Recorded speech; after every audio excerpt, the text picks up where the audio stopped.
আসসালামু আলাইকুম। আশা করি সবাই ভালো আছেন আর আমি আলহামদুলিল্লাহ অনেক ভালো আছি। তো আমি গতকাল এসেছি বাসা থেকে, মানে আমার বাবার বাসা থেকে এসেছি। আর এদিকে হচ্ছে পরের দিন সকালবেলা আমার ধুন্দুল গাছে অনেকগুলো ধুন্দুল হয়েছে, তো সেখান থেকে পেড়ে নিলাম, যেগুলো পাড়ানো যায় ছোটোগুলো রেখে দিয়েছি, আর একটা হচ্ছে খুব বেশি বড় হয়ে গিয়েছে, সেটা আর পারিনি, বীজ রেখেছি। আর এদিকে ছাদে উঠে আসলাম। এদিকে দেখুন বেশ ফুলগুলো ভালোই ফুটেছে, মানে ডায়ান্থাস গাছে আমি এর আগে সর্ষের খোলের যে পানিটা হয় সেটা দিয়েছিলাম, তারপর বাসা চলে গিয়েছে আর পানি দেওয়া হয়নি। আর এদিকে ছিম গাছে যে সুন্দর ফুলগুলো ফুটেছে এবং অনেকগুলো ফুল ঝরেও গিয়েছে, আসলে কি কারণে ফুল ঝরে যাচ্ছে সেটাই বুঝতে পারতেছি না, তবে পোকাও অনেক ধরেছে। আসলে কি করলে কি হবে কিছুই বুঝতে পারতেছি না, যেহেতু বাসা চলে গিয়েছিলাম আর এখন এসে দেখি এই অবস্থা। আর গতকাল তো আমি আপনাদের সঙ্গে শেয়ারও করেছি যে আমার গাছের কি অবস্থা হয়েছিল পানি না দেওয়ার কারণে ভালো মতো।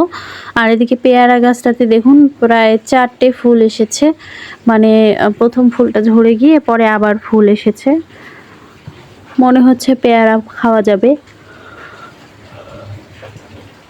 আসলে কোনো কিছু আশা করা যায় না, কারণ আমড়া গাছে যে পরিমাণে আমড়া এসেছিল কিন্তু পরে ঝরে গিয়েছে।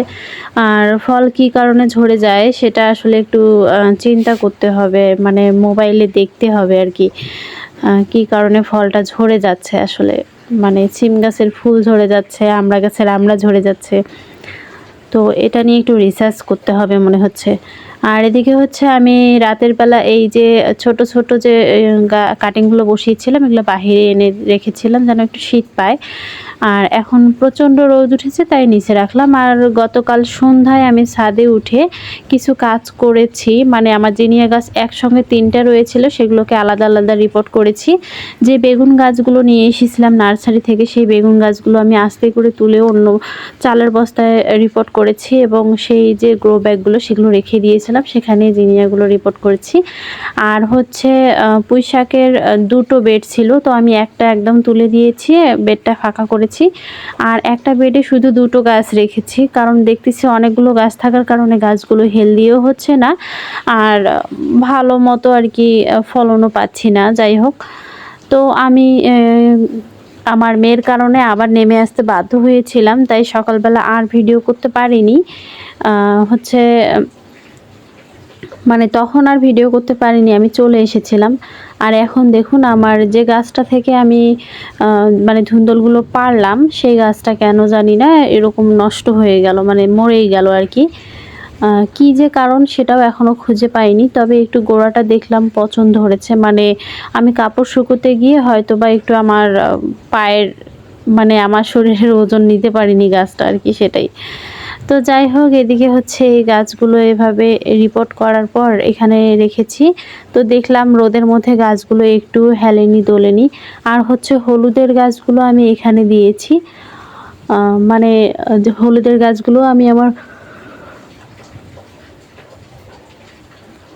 বাবার বাসা থেকে নিয়ে এসেছি 2টো গাছ, মানে আমার এখানে হলুদ গাছ নেই আর হলুদটা অনেক উপকারী, তাই আম্মা যেখানে লাগিয়েছি সেখান থেকে 2টো গাছ তুলে এনেছি, বলেছিল যে এগুলো নিয়ে যাও তাহলে হয়ে যাবে। আর এদিকে দেখলাম একটা ফুল ফুটেছে, তো সেখানে একটু 7-6টা রয়েছে সাদা রঙের, বেশ ভালোই লাগছে আর কি। আর এখন দেখতেছি ফুলগুলো ফুটতেছে না, মানে আসলে আমি না থাকার কারণে, মানে পানি কম দেওয়ার কারণে নাকি। দিলাম না তা পানি দিলাম না কেন? একটু পানি দাও, তুমি বাথরুমে গিয়ে যাও। তো এদিকে হচ্ছে ফুলগুলো এভাবে ফুটতেছে, আর আমি যে যখনই ভয়েস দিই তখনই আমার মেয়ে এসে এটা ওটা জিজ্ঞাসা করে, ওই ইচ্ছা করেই জিজ্ঞাসা করে, কিছু করার নেই।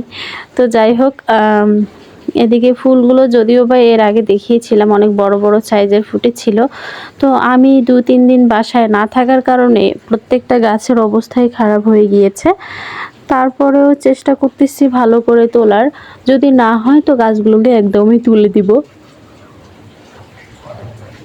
যেহেতু আমার বাগানে একদম টবের সংখ্যা কম, আমি সেগুলো পর্তুলিকার গাছ তুলে দিয়ে সেখানে আমি চন্দ্রমল্লিকা বা গাঁদার কাটিংগুলো বসিয়ে দিতে পারবো। আর যেহেতু আমি ডালিয়ার কাটিং বসিয়েছি সেগুলোও বসাতে পারবো, যদিও ডালিয়ার কাটিংগুলো এখনও লাগেনি এবং গোড়াগুলো পছন্দ হয়েছে, তবে আমি সেগুলো কেটে দিয়ে আবার উপরের ডগাগুলো বসিয়ে দিয়েছি। দেখা যাক কি আছে ভাগ্যে। আর এদিকে হচ্ছে আমি টবগুলো উপরে তুলে দিয়েছি, সবগুলো নিচটা ফাঁকা করে রেখেছি। প্রত্যেকটা টবে ওয়ালগুলোতে রেখেছি, যেহেতু প্রচণ্ড রোদ আর ছাদটা আসলে পরিষ্কার রাখতেই বেশি ভালো লাগে। আর উপরের ওয়ালটা যেহেতু ফাঁকাই রয়েছে, সেখানে ছোট ছোট টবগুলো তুলে রাখলে বরঞ্চ ভালোই লাগে।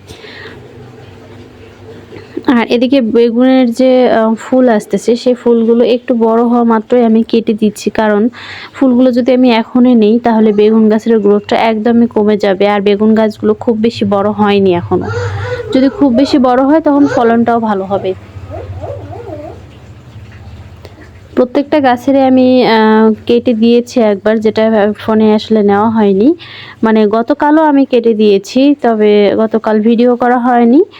আর আজকে হচ্ছে তারপরও এসে দেখতেছি আরও হয়েছে, মানে এক রাতের মধ্যেই আবার দেখুন কতটা গ্রোথ নেয়। আর আমি টমেটো গাছের ফুলও কেটে দিয়েছি, কারণ টমেটো গাছগুলো আরও অনেক ছোট ছিল যখন আমি ফুলটা কেটে দিয়েছিলাম। আসলে ঠিক কিনা জানি না, তবে অনেকের ভিডিওতে দেখেছি গাছের গ্রোথটা করে নেওয়ার জন্য ফুলটা কেটে দেয়। আর এদিকে দেখুন এটা হচ্ছে হাইব্রিড নয়নতারা। তো এটার কালারটা হালকা পিঙ্ক, মানে কি বলে, এটা একটা হালকা কালার হয়েছে, তো সেটাই ভালোই লাগতেছে দেখতে। গাছটা কিন্তু বুশি টাইপের হয়েছে, কিন্তু খুব বেশি বড় হয়নি, তারপরেও ফুল ফুটতেছে।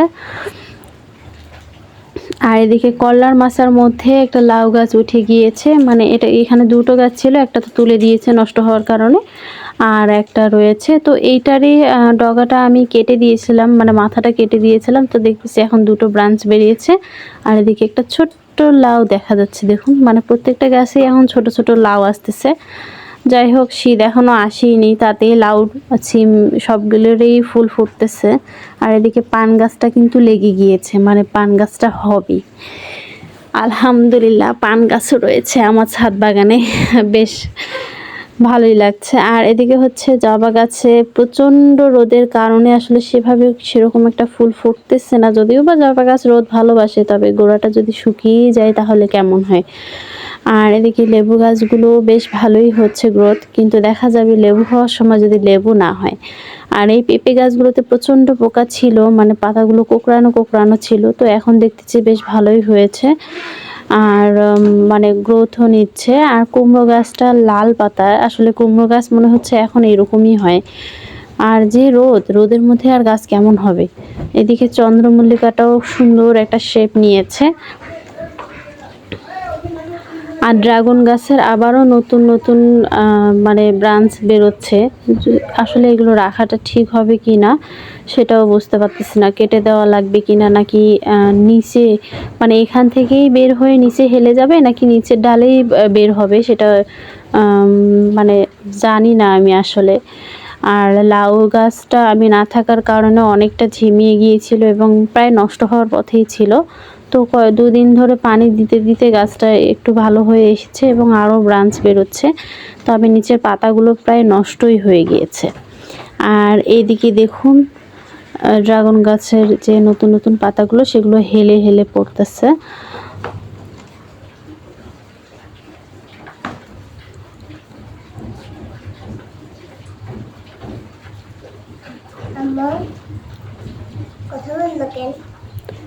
আর এদিকে হচ্ছে ছিম গাছটার ফুল তো ঝরেই যাচ্ছে। ছিম গাছে আসলে কি স্প্রে করব সেটাই বুঝতে পারতেছি না, আমার কাছে তো নিম তেলও নেই যে আমি স্প্রে করে দিব। আর এদিকে হচ্ছে ঢেঁড়স গাছগুলো তুলে দিয়েছি, তো এখানে মরিচ গাছটা রয়েছে, একটা মরিচ রয়েছে, দেখবো যদি আর মরিচ না আসে তো এটা তুলে দিয়ে এই মাটিগুলো আমি অন্য কাজে লাগাবো। আর এদিকে ঢেঁড়সগুলো অনেকগুলো বতি হয়ে গিয়েছে। কালকে মানে গতকাল আমি 3টে শুকনো শুকনো ঢেঁড়স তুলেছি, ঘরে নিয়ে যায় রেখেছি, আর একটা রেখেছি, একটা এখনও সেভাবে পাকেনি। যেহেতু এখনও প্রচণ্ড রোদ রয়েছে তো থাক, এখানেই ভালো হোক। আর যে কয়েকটা বতি হয়ে গিয়েছে সেগুলো আবার পেকে যাক। আসলে নিজের থেকে যখন বতি হয়ে গিয়েছে তোলা হয়নি, আমি বাবার বাসায় গিয়েছিলাম, তো ভালোই হয়েছে। আর ঢেঁড়স গাছগুলো মনে হচ্ছে না আর ভালো ঢেঁড়স দিবে, তাই এই বতি ঢেঁড়সগুলো তোলার পর আমি গাছগুলো তুলে দিব। তাতে করে আমার মাটিটাও কাজে লাগবে, আর আমি অন্য গাছও বসাতে পারবো, এই জায়গাটা ফাঁকা হয়ে যাবে। যেহেতু ঢেঁড়স সেভাবে খুব ভালো যে পাচ্ছি তাও নয়, আর খুব অনেকগুলো গাছও নয়, 3-4টে গাছ। আর এদিকে দেখুন একটা মরিচ গাছে শুধু একটা দুটো মরিচ হয়ে রয়েছে, আর এদিকে একটা বাদাম গাছ হয়ে রয়েছে। আর এই বাদাম গাছে এখন যে বাদাম হবে কিনা সেটাই জানি না, কারণ বাদামের সিজন কখন সেটা এখনো আমার জানা হয়ে ওঠেনি। তবে এটা গাছ আসলে রাখবো নাকি তুলে দিব সেটাই বুঝতে পারতেছি না, কারণ মনে হচ্ছে বাদাম গাছটা তুলে দিলে মরিচ গাছটাতে ভালো মরিচ পাওয়া যাবে। তারপরেও রেখে দিলাম, আসলে গাছের প্রতি যে মায়া, সে মায়াটা আসলে ছাড়তে পারি না। তো যাই হোক, অনেক কথা বললাম আর অনেক কিছু দেখালাম। তো আমার ভিডিওগুলো যদি আপনাদের ভালো লেগে থাকে তাহলে প্লিজ লাইক, কমেন্ট, শেয়ার করবেন এবং সাবস্ক্রাইব করে পাশে থাকবেন। আর যারা অলরেডি করে ফেলেছেন তাদেরকে অসংখ্য অসংখ্য ধন্যবাদ। আর আমি কয়েকটা মরিচ হারভেস্ট করব এবং কি কি নেওয়া যায় সব কিছু নিয়ে আমি নিচে চলে যাব। তো আপনারা দেখতে থাকুন, আমি আপনাদের কাছ থেকে বিদায় নিয়ে নিই। সবাই ভালো থাকবেন, সুস্থ থাকবেন, আল্লাহ হাফেজ। এই যে সর্বশেষ হারভেস্টিং, যেহেতু নেওয়ার মতো কোনো বাসন ছিল না তাই এটা দিয়ে নিয়ে নিয়েছি, পরিষ্কারই ছিল তাই।